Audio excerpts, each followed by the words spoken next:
Final touch the ultimate game changer. Varsity খ এবং বিভাগ পরিবর্তনের প্রিয় শিক্ষার্থীরা, তোমাদের প্রস্তুতির শেষ মুহূর্তের একেবারে ফাইন টিউনিং এর জন্য যা দরকার তা কিন্তু উদ্ভাস তোমাদের জন্য নিয়ে এসেছে। আমাদের উদ্ভাসের পক্ষ থেকে তোমাদের সবার জন্য অত্যন্ত সুখবর হিসেবে যেটা থাকছে সেটার নাম ফাইনাল টাচ।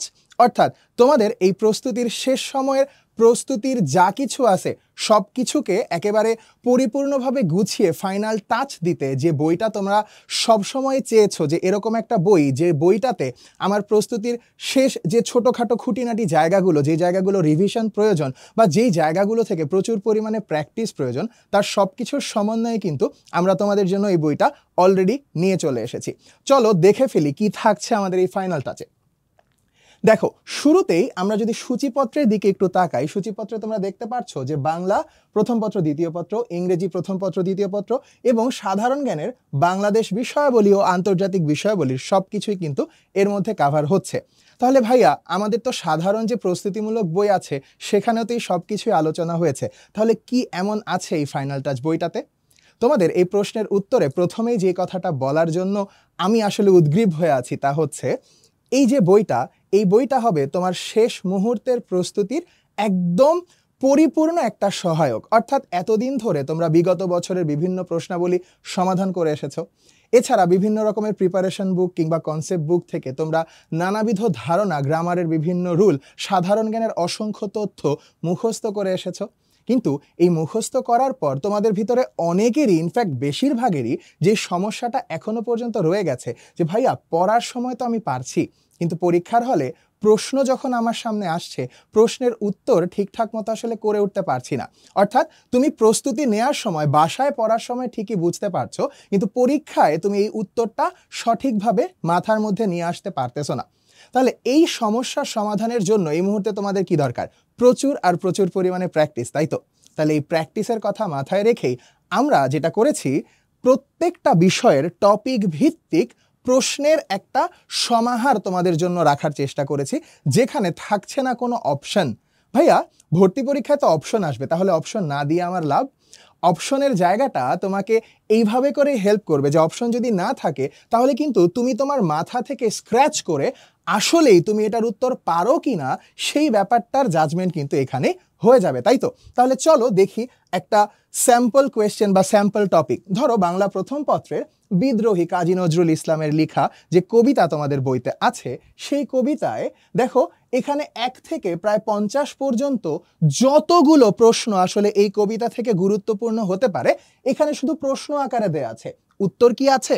অপশন কি আছে? না, নেই।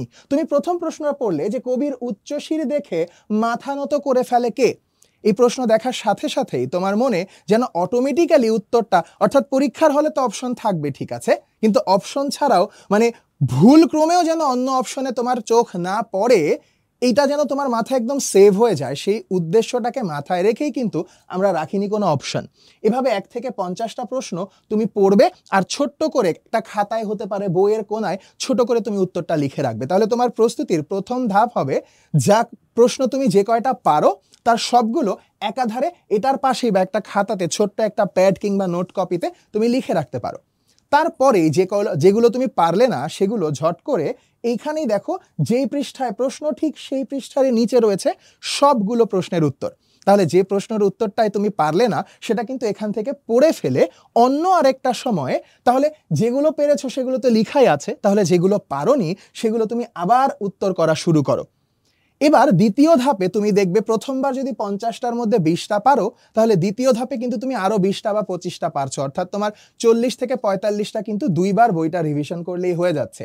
থার্ড টাইমে যেটা বারবার ভুল করবে, যেটা প্রথমবারে পারোনি, দ্বিতীয়বার পড়ার পরেও ভুলে গেছো, সেইটা তুমি তখন থার্ড রিভিশনের সময় কিন্তু ইজিলি এখন তুমি পেরে যাবে। এবার দেখো বাংলা প্রথম পত্র গেল, এবার যদি আমরা ইংরেজির কথা চিন্তা করি, দেখো ইংরেজির একটা টপিক ভয়েস। তোমরা জানো ভয়েস ন্যারেশন থেকে 2023-24 এই শিক্ষাবর্ষে ভর্তি পরীক্ষার প্রশ্নে না আসলেও তার আগ পর্যন্ত কিন্তু প্রায় প্রত্যেক বছর এখান থেকে প্রশ্ন হয়েছে, তাই না? তাহলে তুমি ধরো এখানে একটা বাক্য দেয়া আছে, যে বাক্যটার ভয়েস চেঞ্জ কি হবে অপশন দেখে তুমি পড়তে যাচ্ছ। তাহলে অপশন দেখে মিলায় তো অনেক সময় এমন হয় না, ছোটোখাটো খুঁটিনাটি জায়গাগুলো আমাদের মিস্টেক হয়ে যায়, সেটা যেন পরীক্ষার হলে না হয় সেই জন্য আবারও দেখো কোনো অপশন নেই, তাহলে তুমি কি করবে? ঝট করে এইটা খাতায় বা এইটারই পাশে ছোট্ট করে তুমি সঠিক উত্তরটা লিখার চেষ্টা করবে। লিখার পরে হলো কি না মেলানোর জন্য তোমাকে কিন্তু দূরে কোথাও যেতে হবে না, ওই পৃষ্ঠারই বা ওই টপিকেরই শেষে দেখো এখানে একেবারে সবগুলো উত্তর একাধারে দেয়া আছে। তাহলে তুমি যখন এই উত্তরগুলো এখানে 1 থেকে 34 পর্যন্ত, তাহলে এই 34টার অ্যান্সার এখানেই, এখানে 35 থেকে 55 পর্যন্ত এই কয়টার উত্তর কিন্তু এখানে দেওয়া আছে। এবার মনে হলো ভাইয়া এটা তো গ্রামার টপিক, গ্রামার টপিক কি আসলে 50 বা 55টা বাক্য প্র্যাকটিস করলে আমি কমন পেয়ে যাব? আমরা চেষ্টা করেছি এই উদাহরণগুলোর মধ্যে, এই প্র্যাকটিস কোয়েশ্চেনগুলোর মধ্যেই প্রায় সমস্ত রুল যেন কাভার হয়ে যায়, সমস্ত রুলের যেন কমপক্ষে একটা বাক্য তোমার প্র্যাকটিস হয়ে যায়, সেইটা কিন্তু মাথায় রেখেই প্রশ্নগুলো আমরা সেট করেছি। এখানে একদম ভয়েসের বেসিক থেকে শুরু করে আস্তে আস্তে আস্তে আস্তে কঠিন থেকে কঠিনতম রুলগুলো কিন্তু আমরা মানে বাক্য আকারে প্রয়োগ করার চেষ্টা করেছি।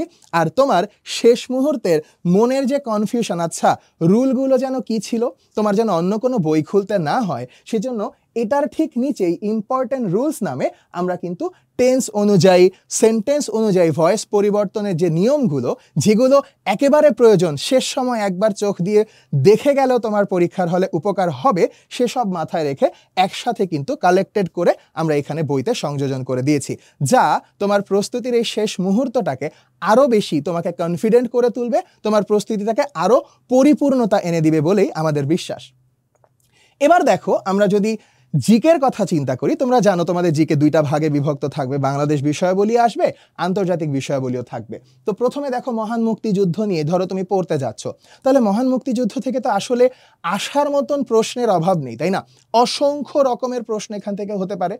তারপরেও এখান থেকে দেখো এই পর্যন্ত 45, এ পর্যন্ত 95, অর্থাৎ প্রায় 100টা প্রশ্ন মহান মুক্তিযুদ্ধের ঠিক কোন কোন অংশগুলো থেকে প্রশ্ন বেশি গুরুত্বপূর্ণ বলে মনে হয়? তুমি নিজেও পড়েছো, এখন তুমি নিজেকে জাজ করবে, আচ্ছা ঠিক আছে এই প্রশ্নের উত্তরটা কি আমি পারি?